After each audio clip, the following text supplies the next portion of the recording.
Chapter 52 Great Wall of China Proposal. No, you're not allowed to go to the wall today. You need to support your team. What? I only wanted to go when other swimmers were swimming their heats. Nobody needs their support for the heats. They're a bit of a waste of my time. I will be back for the finals. Surely they will never notice, and anyway, the cheering is really only needed for me from the finals. They didn't notice, thankfully. I walked out of the Olympic Village like a thief trying to make sure that nobody saw me sneak out, and made my way down the road where I could see the taxi waiting for me. The taxi was full of the rest of my family, with Mr. Nicholas being the only one who would not make it to Beijing.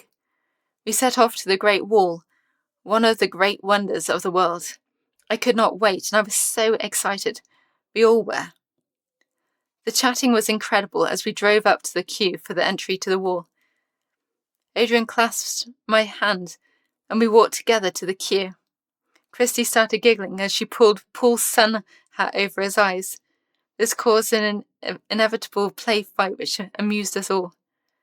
We went into the site and walked on top of the wall, peering over the edge, feeling our stomachs turn at the sheer height. Paul's phone started ringing, as he was still at work, really, and so he dropped back, discussing deals of his trade. Trust Paul to work all the time.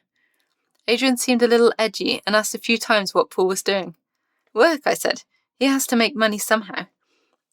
Adrian always seems to carry huge bags around with him, and I noticed he had his big bag with him today. Did he have a thermos of tea, or has he brought lunch? I decided not to ask him. Paul caught us up, and it was here that Adrian grabbed his chance. He said later that his nerves were making him feel sick, but he turned to me, stopping me in my path, knelt down on one knee, and then, in front of the majority of my family, he held out a sparkly white gold ring and asked me to marry him. I smiled, holding the tears of exclamation away, and said yes, without even opening my mouth. How exciting! We are going to get married. We will be together forever. I won't be on my own. We can have kids. We can be happy. Paul, Christy, and my mum took loads of photos, and we got given huge hugs and celebratory handshakes. I was still amazed and excited. Christy said to me a little later that she knew he was going to ask me to marry him, and in some ways I knew it too. It was just the right time and a perfect destination too, which is something I mentioned when we first got together. Adrian, I would love for my husband to be able to choose a perfect place to ask me to marry them. Maybe while away on holiday in a sunny place with nice views. I got exactly what I wanted. The Great Wall of China in September 2008 at the Paralympic Games.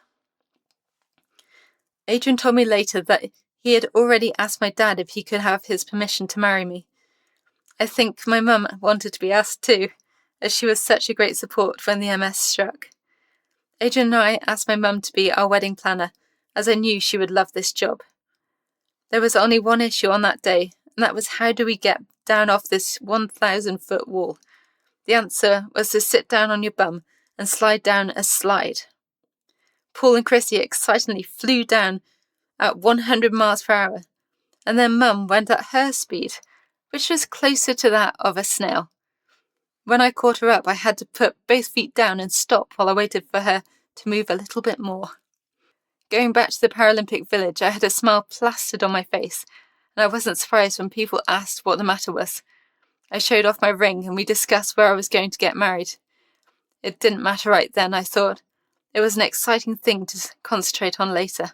None of the officials seemed to notice I had sneaked out, or at least they didn't say anything. What a wonderful day, the 14th of September 2008, when Adrian proposed to me.